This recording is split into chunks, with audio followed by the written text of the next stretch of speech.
Я проповедую сегодня на теме «Веселье народа зависит от народа». Если вы пишете «Веселье народа» или «Радость народа зависит от народа». Откройте, пожалуйста, книгу царя Соломона, Притчи 29. Я буду читать 2 и 3 стихи. 2 и 4 стихи. Притчи Соломона, 2 и 4 стихи. Если у вас есть Библия, откройте. Притчи Соломона, 2 и 4 стихи. Когда умножаются праведники, веселится народ. А когда господствует нечестивый, народ стенает. Вы слушаете, что я считаю? Обратите внимание, то, что Бог говорит. Когда умножаются праведники, что происходит с народом? Народ веселится. А когда господствует нечестивый, что происходит с народом? Народ стенает. 4 стих говорит, царь правосудием утверждает землю, а любящий подарки, то есть любящий взятки, разоряет ее. Еще раз. Царь правосудием, то есть справедливостью, законом, правосудием утверждает землю или страну, а любящий взятки разоряет ее. Братья и сестры, мы стоим в очень ответственное время. Мы живем в очень ответственное время в нашей истории, в истории украинского государства. Мы уже пробовали жить, когда в парламенте и в правительстве, где не было ни одного христианина возрожденного, кто живет по Библии. Но время пришло сейчас, когда мы можем еще делать один выбор. Мне рассказывают, что когда мы ходим на евангелизации, наши люди, что люди не хотят вообще идти на выборы. Но мы христиане с вами. Но я понимаю, что по закону Украины я как иностранец не могу заниматься политической деятельностью. Или составить, или направить за кого голосовать. Но, принц, это по закону я не украинец, но я в сердце украинец. По душе. Да.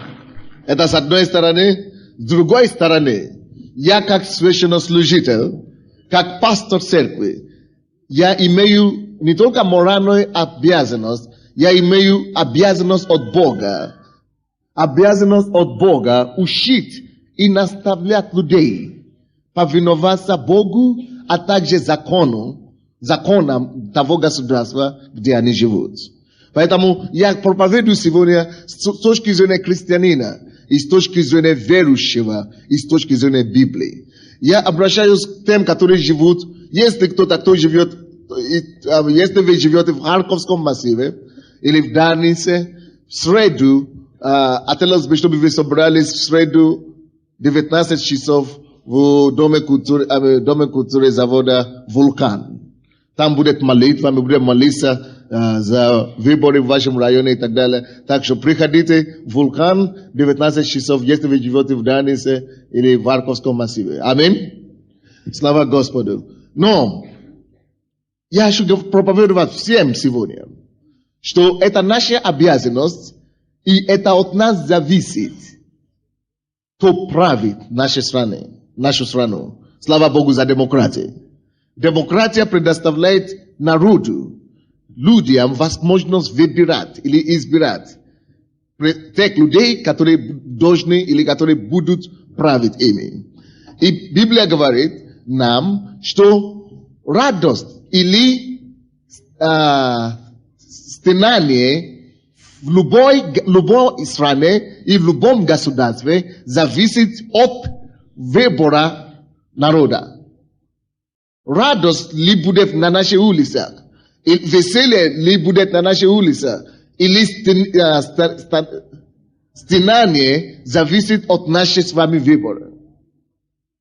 Поэтому Библия говорит нам, и дает нам подсказка.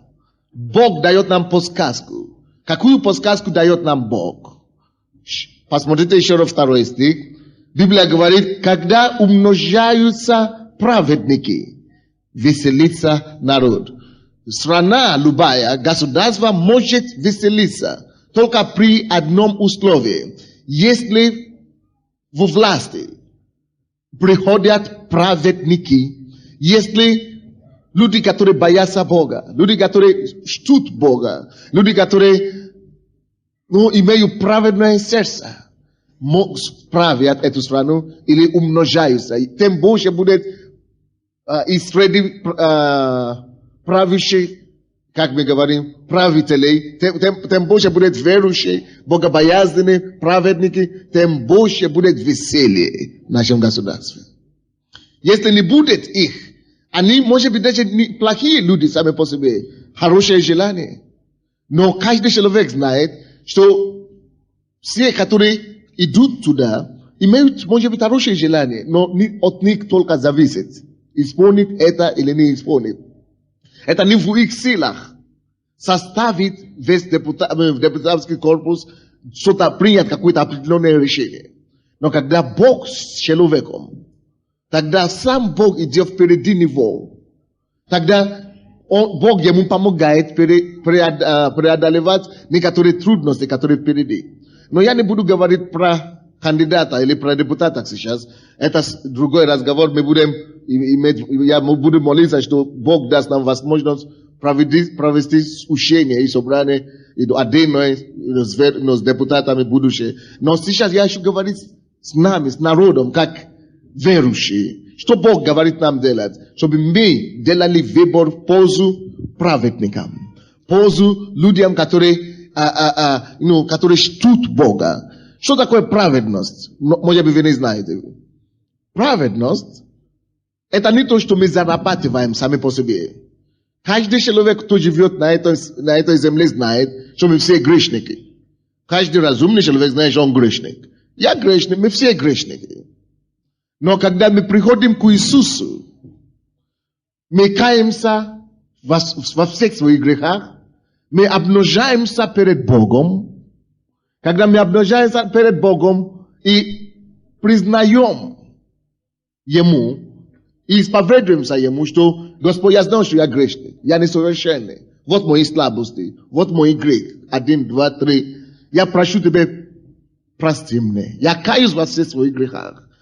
Бог видит, что мы не самонадеянны, что мы не полагаемся на себя, что мы полагаемся на Него. И когда мы призываем кровь Иисуса, кровь Иисуса омывает нас и очищает нас. Иначе говоря, давайте откроем, я вам покажу в Библии. 2 Коринфянам, 5 глава, 21 стихи. 2 Коринфянам, 5 глава, 21 стихи. Вернее, с 20 стиха по 21 стихи. Итак, мы, посланники от имени Христова, и как бы сам Бог увещевает через нас. От имени Христова просим, примиритесь с Богом. Вы видите, что написано? Мы с вами верующие, посланники от имени Бога. И просим, и Бог через нас увещевает, чтобы люди примирялись с Богом. Примиритесь с Богом. 21 стих. Ибо не знавшего греха, Он, Иисус, не знавшего греха. Вы все знаете, что Иисус не знал греха, Он не был грешником. Иисус, не знавшего греха, сделал для нас жертвою за грех. Он сделался для нас жертвою за грех. Он сам не был грешник, но Он сделал себя жертвою, чтобы простить нам наши грехи. Так, чтобы мы в Нем сделались праведными перед Богом. 2 человека, пожалуйста, сюда. Игорь, как раз. Ты, кто еще там? Иди сюда, брат. Допустим, Игорь грешник. Вы только что слышали, что он был в банде, мафиозной банде. Потом Бог его спас. Скажем, что это Иисус. Наверное, он тоже был в банде раньше. Тоже занимался водителем. Тоже занимался водителем. Бог, видите, как Бог помиловал. Бог превратил их в таких покорными людьми. Это только Бог может делать. Какая сила может изменить таких людей? Послушайте, я тоже знал, как я был раньше. Я тоже был грешником. Но как мы можем получить прощение? Как мы можем получить помилование, праведность от Бога? Слушайте, братья. Некоторые люди обвиняют нас. То, что мы принимаем всех. Мы принимаем бывших бандитов, мы принимаем бывших наркоманов, бывших алкоголиков. Что вы делаете с ними? Мы знаем, что делать с ними. Мы указываем им Библию. Мы указываем им крест. Мы указываем им Иисуса. Когда человек приходит к Иисусу и раскаивается, допустим, этот Иисус, это Иисус, это, ты не Иисус, конечно, ты знаешь. Это иллюстрация, пример. И он грешник, допустим. Он приходит к Иисусу, ты смотри на него. И кается в своих грехах, допустим, станет на, кается во всех своих грехах, и исповедуется Богу свои грехи. Иисус же умер на кресте. За что? За грехи, не просто за нас, за наши грехи. Потому что с грехами мы не можем иметь доступ к Богу, с Богом. Поэтому, когда Бог видит, Иисус видит, что его покаяние искреннее, что он от души действительно кается, и все Бог так делает, что все его грехи переходят на Иисуса. Что Иисус делал? Он взял грехи наши. На кого? На себе. То есть Иисус собирает все его грехи и своей кровью, когда его распяли, в духовном мире это все происходит в душе, то есть в духе, у его внутри. Кровь Иисуса автоматически омывает его от всех его грехов, и Иисус собирает все эти его грехи. Это то, что Иисус делал, почему он был распят. На кресте, когда он распялся там, чтобы всякий человек, который приходит к нему, встает перед крестом и кается в своих грехах от всего сердца. Как только что он исповедует эти грехи от всего сердца, и Бог это видит, Бог сердце видит, и Бог видит, что это искренно, грехи этого человека Иисус собирает на себе, на кресте. Вот почему он там висит. Чтобы на веки веков, кто бы не обратился к нему, всегда получил очищение. И кровь Иисуса омывает его. И что там написано в 2 Коринфянам 5, 21, который мы читали, написано, что он, не знавшего греха, сделался, за нас жертвою за грех. Он взял наши грехи, чтобы мы могли получить праведность через него. Это значит, допустим, Иисус уже простил его. Иисус был раньше святым, так? Иисус единственный праведник, который жил на этой свете, это Иисус, который не загрешил ни один грех. И когда грешник приходит к Иисусу, Иисус снимает его старую одежду, то есть обложка его, греховная, можно, да? Прошу прощения, это пример, Иисус, допустим, это его одежда греха, это его ветхая природа, греховная суть раньше. Иисус снимает, Иисус принимает это на себе и дает ему свою одежду. А какая одежда была у Иисуса? Праведность. Он был святой человек. Он дает ему одежду праведности.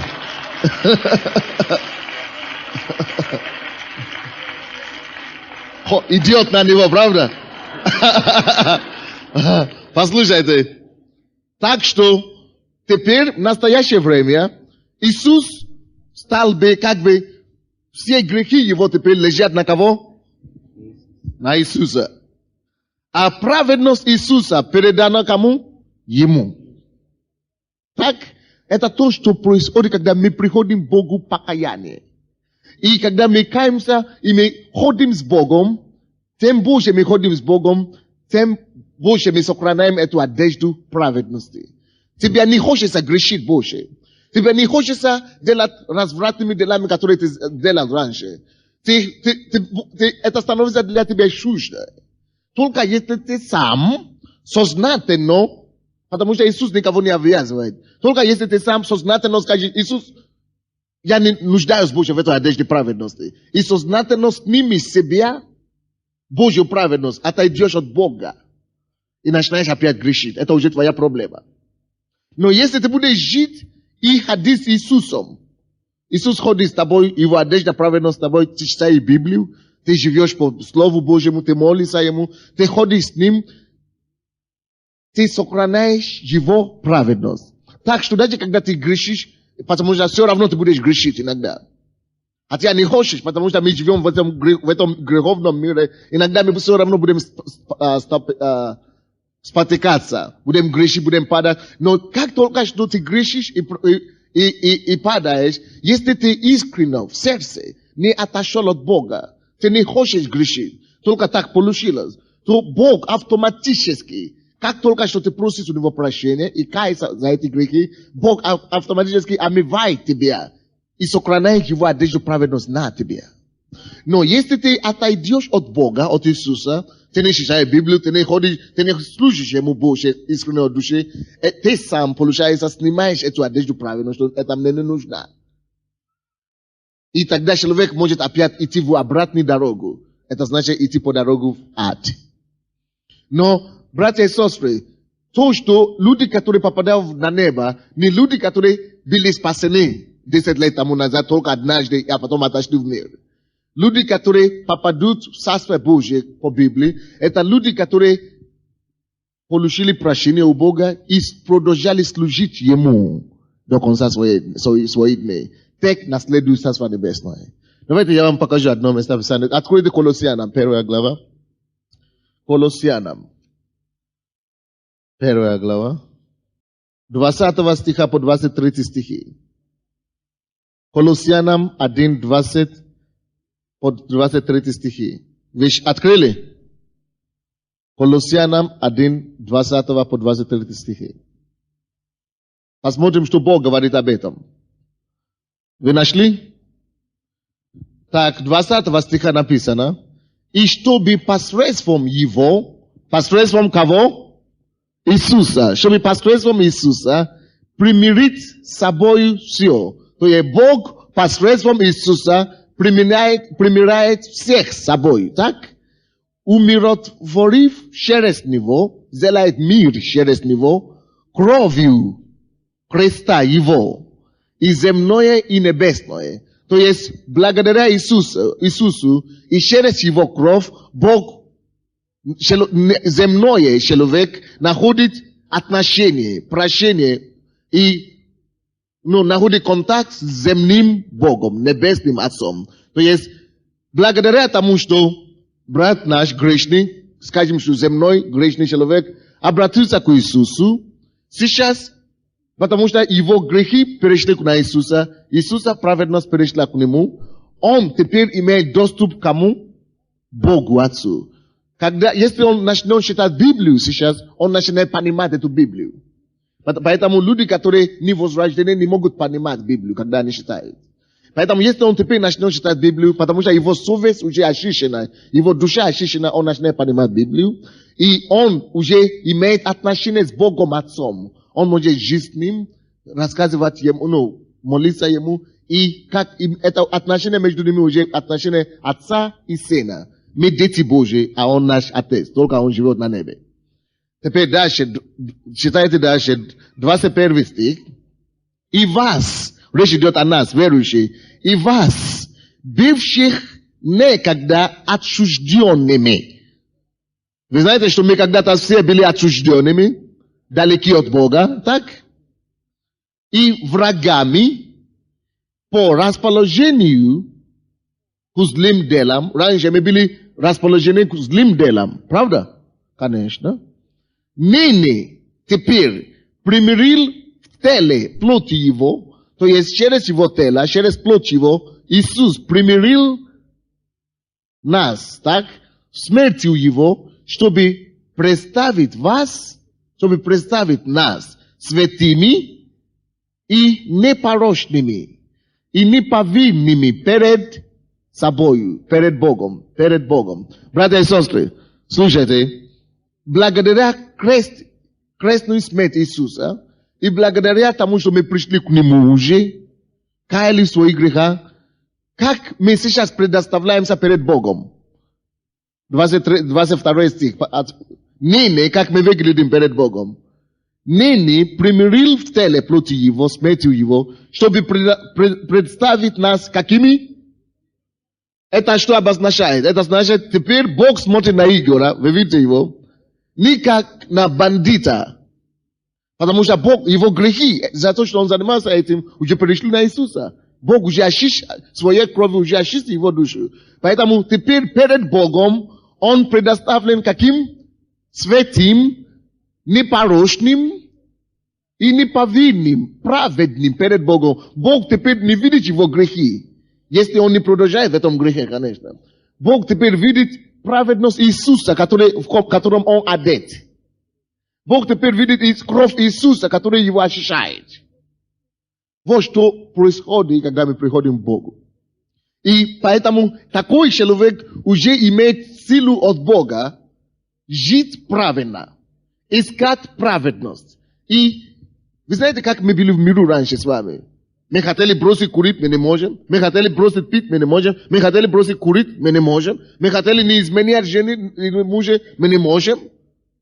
Мы стараемся, но не получается. Говорю, я больше не буду. И я опять делаю это.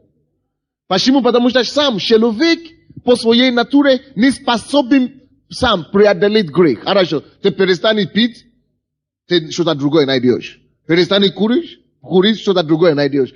Победить грех человек сам не может. Но когда ты приходишь к Богу, когда мы пришли с вами к Богу, что случилось? Раз, смотрю, легко мне стало. Не тянется к греху больше. Потому что Бог собрал твою греховную природу и дал тебе природу праведности. У тебя будут еще проблемы, но если ты каешься, ты полагаешься на Бога, ты живешь по Библии, молишься, общаешься с Богом, то у тебя не будет проблемы делать вещи, которые правильные. Итак, спасибо вам большое. Вернемся к нашему месту Писания, откуда мы начали. Притчи 19:2. Там написано, что страна будет веселиться только тогда, когда что? Когда праведники царят. Когда праведники правят, умножаются. Слушайте дальше. Кто такой праведник? Вы теперь можете ответить? Праведник — человек, который перед Богом ходит правильно. Человек, которого Бог очистил. Человек, который уже осознал себе кем грешником и уже подошел к Иисусу и уже обменивал свою старую одежду на одежду праведности у Иисуса. Вот, этот человек считается праведником. Почему? Потому что теперь у него есть сила от Бога. Он служит Богу. Вместе с Богом он имеет силу творить добро. Его злая натура изменена на натура добра. Поэтому мы не побеждаем зло злом. Поэтому мы побеждаем зло чем? Добром. Потому что мы получили природу Иисуса. Поэтому невозможно человеку, который живет в миру, послушаться слову Иисуса. Когда Иисус говорит, если тебе дадут правую щеку, дай левую. Им тяжело. Но нам, с помощью Бога, потому что мы уже приняли природу Иисуса, нам легко это делать. Это не значит, что иди представляй свою щеку каждому человеку, чтобы тебе ударили.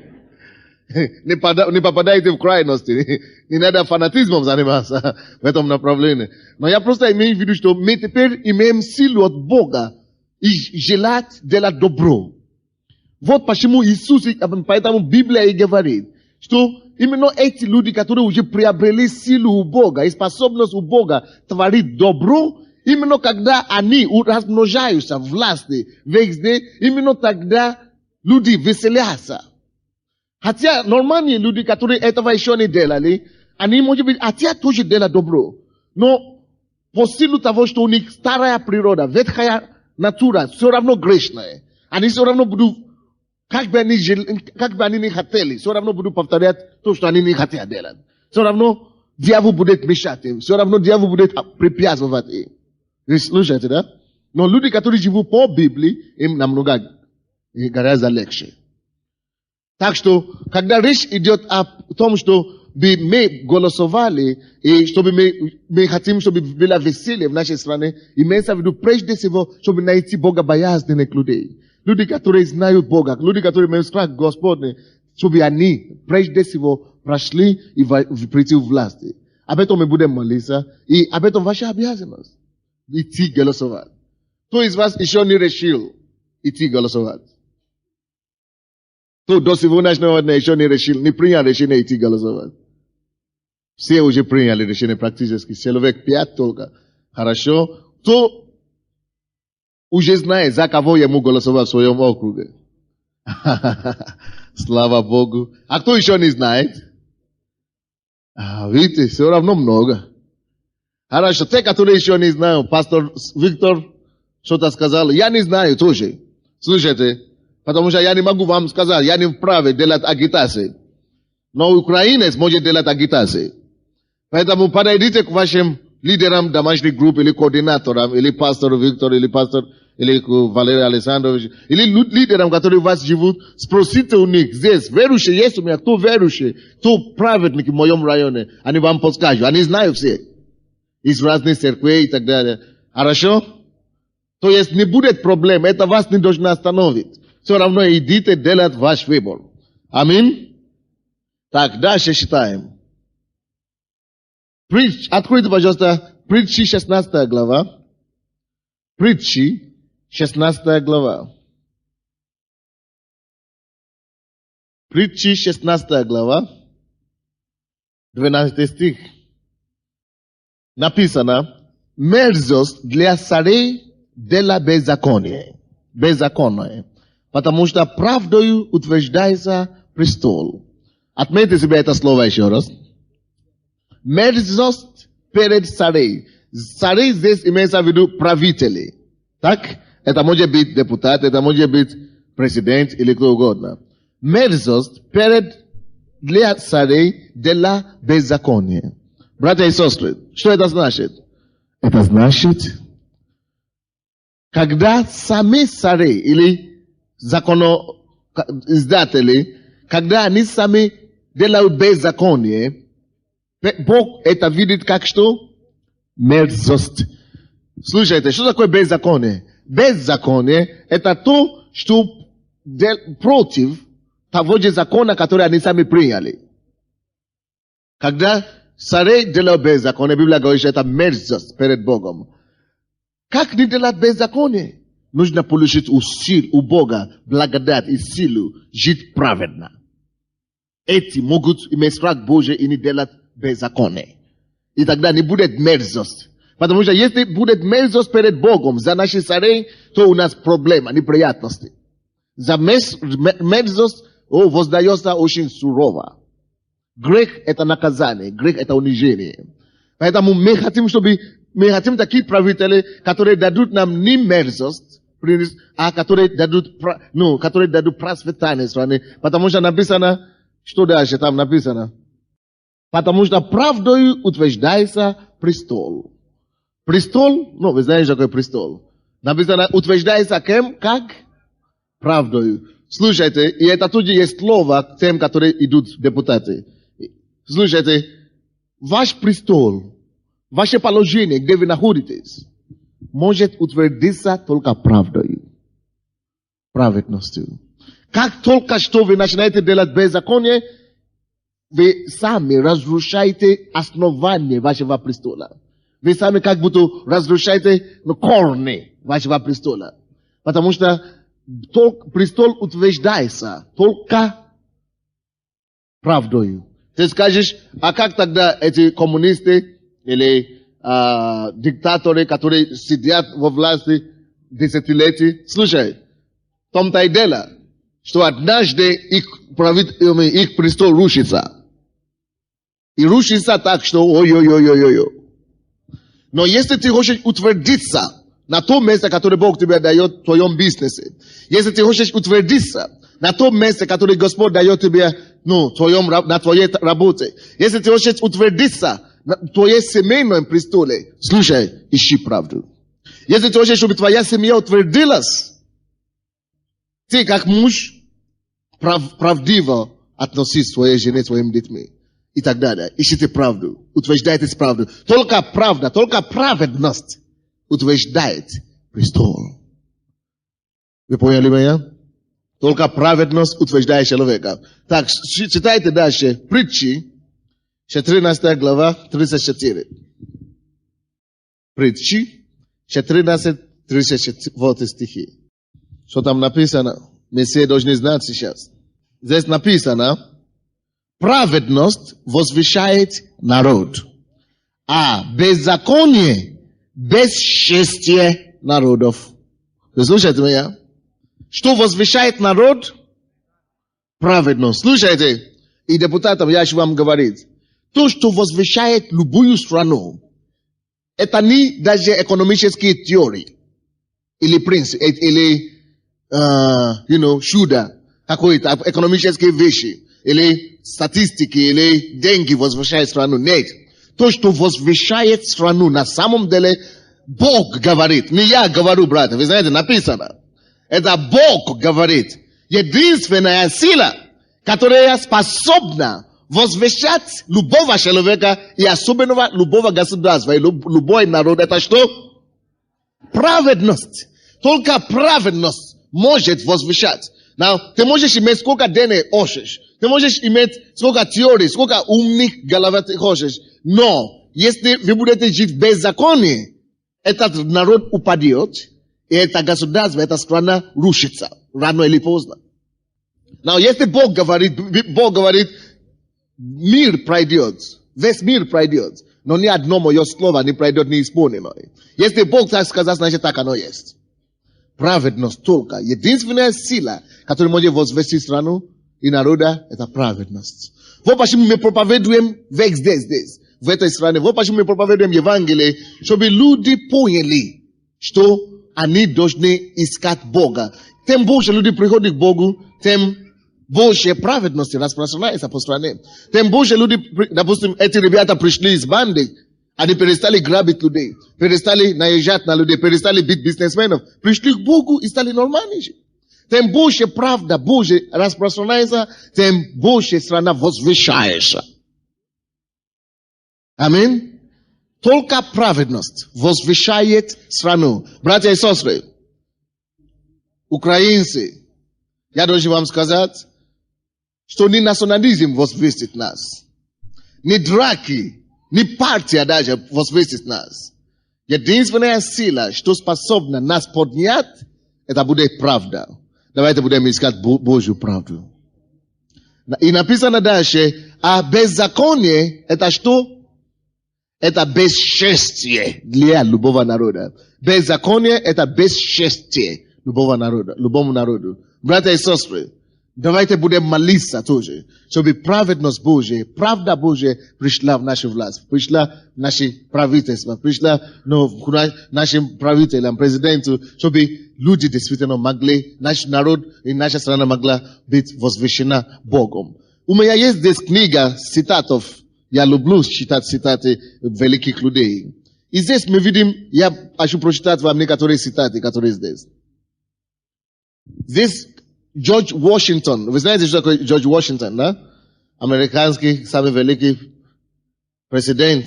Он пишет, невозможно правильно править миром без Бога и Библии. Он это себе открыл. Невозможно править миром без Бога и Библии. Дальше. Авраам Линкольн. Он тоже великий президент был. Я верю, говорит, что Библия наилучший дар Божий человеку. Все прекрасное от Спасителя мира передается нам через эту книгу. Слышите, что говорит? Интересно, правда? Так, вы знаете, что такое Кант? Философ, да? Кант говорит, существование Библии является наибольшим, наивысшим благословением, которое только человечество когда-либо испытало. Разве это не прекрасно? Достоевский говорит, гибель народу без Слова Божия, ибо жаждет душа его слова из всякого прекрасного восприятия. А так дальше говорит, здесь одна такое повествование маленькое. Послушайте. Один молодой человек однажды подошел к доктору Симпсону, так, известному шотландскому хирургу, гинекологу. Он хотел сделать ему комплимент о его великом открытии в медицине. Потому что доктор Симпсон открыл анестетические свойства эфира и хлороформа. Это то, что открыл доктор Симпсон. Хирург сказал ему, когда тот молодой человек ему делает комплимент, послушайте, что хирург сказал, очень разумная вещь. Молодой человек, величайшее открытие, которое я когда-либо сделал, это, во-первых, то, что я осознал себя грешником. И, во-вторых, что Иисус Христос мой Спаситель.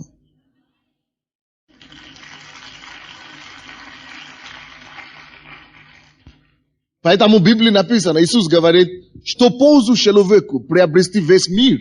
Да, можно приобрести весь мир без Бога. Но что толку-то?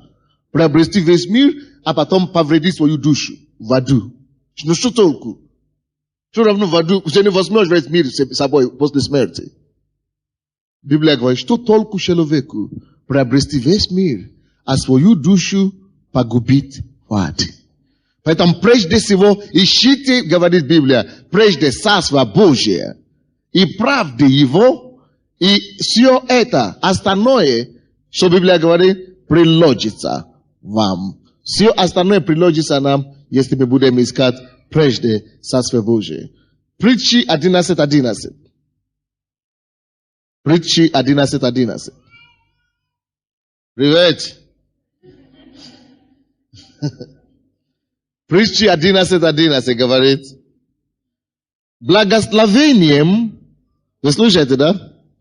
Благословением праведных возвещается город. Благословением праведных возвещается город, а устами нечестивых разрушается. Благословением праведных, то праведные, мы, которые уже пришли к Богу, правильно? Которые уже служат Богу, правильно?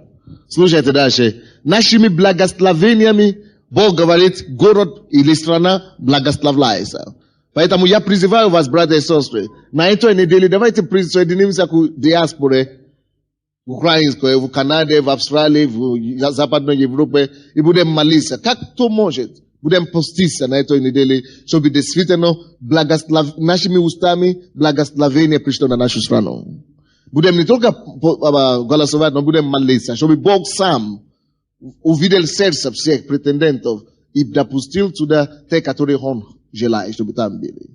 Аминь. Поэтому, если вы можете поститься, возьмите пост, как вы можете. Кто может частично, кто может сухой, кто может, как можете, просто молитесь Господу, чтобы Бог помиловал Украину в этом направлении и дал нам хорошие правители. А что касается того, что это наша обязанность пойти молиться, это наша обязанность не только молиться и пойти голосовать, это Бог, Иисус даже сам нам говорит об этом. Евангелие от Матфея 22:21. 22 глава, 21 стих. Говорят ему, Кесаревы. Тогда Иисус говорит им, итак, отдавайте Кесарову, Кесару, а Божие Богу. Что значит Кесареву? Это значит то, что требуется от нас как граждане, от правительства нашего, мы должны дать.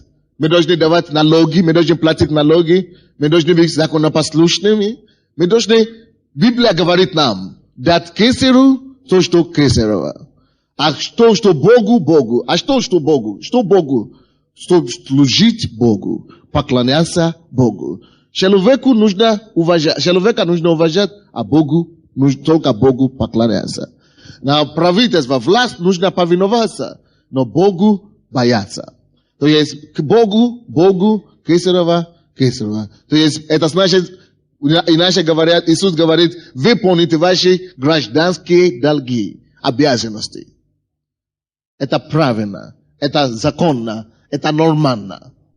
Аминь. Поэтому я хочу задать этот вопрос еще раз. Кто не планирует идти голосовать? Кто не хочет? Поднимите свои руки теперь. Ни одного человека уже нет. Слава Богу. Дайте славу Богу. Аллилуйя.